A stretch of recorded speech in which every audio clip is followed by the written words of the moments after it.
Hello সবাইকে আসসালামু আলাইকুম। আপনাদের সবাইকে স্বাগতম জানাচ্ছি আজকের ভিডিওতে। এবং আজকের ভিডিওতে আমরা WWE অন্যতম সেরা একটা ট্যাগ টিম গ্রুপ যেটা হচ্ছে দ্য উসো। এই ট্যাগ টিম গ্রুপটার ভাঙার কারণ এবং আমার মতে কেন এই ট্যাগ টিম গ্রুপটা ভাঙা উচিত হয় না WWE এর এটা নিয়ে কথা বলবো। এখানে যে কারণগুলো নিয়ে কথা বলবো এগুলো সম্পূর্ণ আমার নিজের আইডিয়া অনুযায়ী এবং আমার নিজের রেসলিং যে জ্ঞান আছে সেগুলোর উপর ভিত্তি করে। ওকে আর বেশি কথা বাড়াবো না। ১ম আসি যে দ্য উসো কেন ভাঙা হলো? ১ম কথা হচ্ছে অডিয়েন্সের মধ্যে একটা এক্সাইটমেন্ট সৃষ্টি করা, একটা ডিফারেন্ট স্টোরি লাইন সৃষ্টি করা।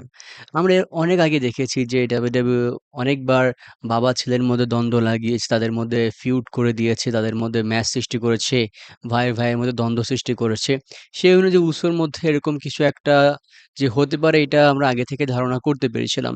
কিন্তু চিন্তা করে দেখেন যে এরকম একটা ট্যাগ টিম গ্রুপ যারা হচ্ছে টুইন ব্রাদার্স যাদের মধ্যকার রেসলিং ক্যাপাবিলিটি রেসলিং স্কিলস প্রায় সেম, হ্যাঁ? তো এদের মধ্যকার একটা ভাঙন সৃষ্টি করা নিয়ে কেউ কখনো চিন্তাই করতে পারে নাই। এজন্য যখন তাদের মধ্যে ভাঙন সৃষ্টি হলো বিভিন্ন কারণে তখন থেকে দর্শকরা খুব এক্সাইটেড ছিলেন এবং খুব এক্সাইটেড ছিলেন যে যখন ব্রাদার ভার্সেস ব্রাদার ম্যাচ হবে এইটার জন্য। হ্যাঁ, WWE এটা করতে পেরেছে ব্রাদার ভার্সেস ব্রাদার ম্যাচও তারা হচ্ছে দিতে পেরেছে অডিয়েন্সের মাঝে। তবে তারা কতটুকু সাকসেসফুল হতে পেরেছে এটা আপনারা হয়তো খুব ভালো করে জানেন। এবং তারা একটা ডিফারেন্ট স্টোরি লাইনও তৈরি করতে পেরেছিল। কারণ ব্লাড লাইন নিয়ে আরো যখন একটু ছড়ানো উচিত ছিল তখন তারা রোমান রাইন্স থেকে শুরু করে উসোর দিকে ফোকাস দিয়েছিল। তাদের মধ্যেও একটা বিবাদ সৃষ্টি করে স্টোরি লাইনটা ভিন্ন দিকে নেওয়ার চেষ্টা করেছিল। ওকে? এবং দ্বিতীয় যে কারণটা, এইটা হচ্ছে দ্য উসোকে পুশ দেওয়া, উপরের দিকে ওঠানো। দ্য উসো অনেক আগে থেকে রেসলিং এর সাথে আছে, WWE এর সাথে আছে। এখন তাদেরকে যদি সিঙ্গেল রেসলার হিসেবে উপরে উঠাতে চাই, তাহলে অবশ্যই তাদের মধ্যে ভাঙন সৃষ্টি করতে হবে। কেননা আপনি একটা ট্যাগ টিম গ্রুপকে সর্বোচ্চ কি দিতে পারবেন? সর্বোচ্চ তাদেরকে আপনি ট্যাগ টিম টাইটেল দিতে পারবেন। অথবা আপনি আলাদা কোনো চ্যাম্পিয়নশিপ দিতে পারবেন। তবে সেটা দেখতে অতটা ভালো লাগে না। অতটা এক্সাইটমেন্ট সৃষ্টি করে না অডিয়েন্সের মধ্যে।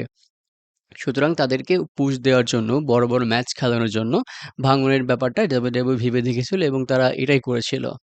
তো এখন আসি যে আমার মতে কেন তাদের মধ্যে তাদের মধ্যে ভাঙনটা সৃষ্টি ঠিক হয়নি। ১ম যে কারণটা ইউনিকনেস।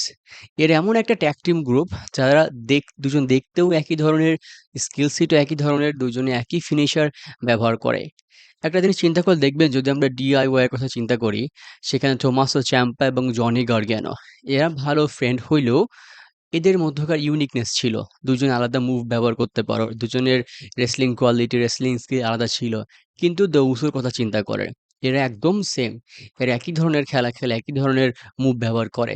সুতরাং তাদের মধ্যে ইউনিকনেস সেরকম কিছু নাই। তারা সিঙ্গেল ম্যাচে যে খুব ভালো করবে বা খুব ভালো মুভ ব্যবহার করবে, এরকম কিছু হওয়ার সম্ভাবনা নাই। যদিও যে উসোকে কিছু মুভ দেয়া হয়েছে সে এখন স্পেয়ার ব্যবহার করে। কিন্তু চিন্তা করে দেখেন যে স্পেয়ার গোল্ডবার্গ ব্যবহার করে, রোমান রিন্স ব্যবহার করে, সে স্পার উসোর মধ্যে যে উসো যদি ব্যবহার করে তখন দেখতে কেমন দেখায়? তো আমার কাছে মনে হয় তাদের মধ্যে যে ইউনিকনেস সিঙ্গল রেসলার হিসাবে এটা তাদের মধ্যে নেই। হ্যাঁ?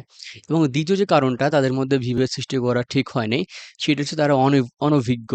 একজন সিঙ্গল রেসলার হিসেবে কিভাবে স্টোরি লাইন বিল্ড করতে হয়, কিভাবে মাইক স্কিল ডেভেলপমেন্ট করতে হয়, কিভাবে প্রোমো কাটতে হয়, কিভাবে রেসলিং একটা ম্যাচকে অনেক সময় ধরে গড়িয়ে নেওয়া যায়। এই জিনিসটা তাদের মধ্যে নেই বা তারা এই জিনিসটাতে অভিজ্ঞ না। ১ম তারা এটা করতে গিয়ে অবশ্যই তারা বাধার সম্মুখীন হবে বা তাদের অভিজ্ঞতার কাছে একটু অন্যরকম দেখাবে। সুতরাং তাদেরকে আগে থেকে একটু অভিজ্ঞ করে তোলা উচিত ছিল অ্যান্ড তারা সিঙ্গেল রেসলার হিসাবে কি পারবে কি পারবে না এটা তাদের একটা টেস্ট নেওয়া উচিত ছিল। তো এইজন্য আমার মনে হয় যে উসুকে ভাঙা কখনো উচিত হয়নি। এবং তারা যদি এক থাকতো আগে থেকে তাহলে অবশ্যই গ্রেটেস্ট ট্যাগ টিম গ্রুপ হইতে পারত। যদিও এখনো তারা অনেক ভালো পজিশনে আছে এবং এখন একটা সম্ভাবনা আছে যে দ্য উসো আবার ঠিক হতে পারে। তো দেখা যাক উসোর ভবিষ্যৎ কি হয়। আমরা সেটার অপেক্ষায় থাকবো। ভিউয়ার্স আমি এই কথাগুলো, আমি এই কারণগুলো সম্পূর্ণ আমার নিজের রেসলিং আইডিয়া থেকে বলা। আপনাদের কোনো ভিন্ন মত থাকলে অবশ্যই আপনারা কমেন্ট বক্সে জানাতে পারেন। আপনাদের জন্য কমেন্ট বক্স সবসময় খোলা থাকবে। তো সম্পূর্ণ ভিডিও শেষ পর্যন্ত দেখার জন্য অসংখ্য ধন্যবাদ। সবাই ভালো থাকবেন, সুস্থ থাকবেন। আর হ্যাঁ, বাংলাদেশের বর্তমান পরিস্থিতি অতটা ভালো না। সবাই শিক্ষার্থীদের জন্য দোয়া করবেন, শিক্ষার্থীদের সাথে পাশে থাকবেন। আসসালামু আলাইকুম।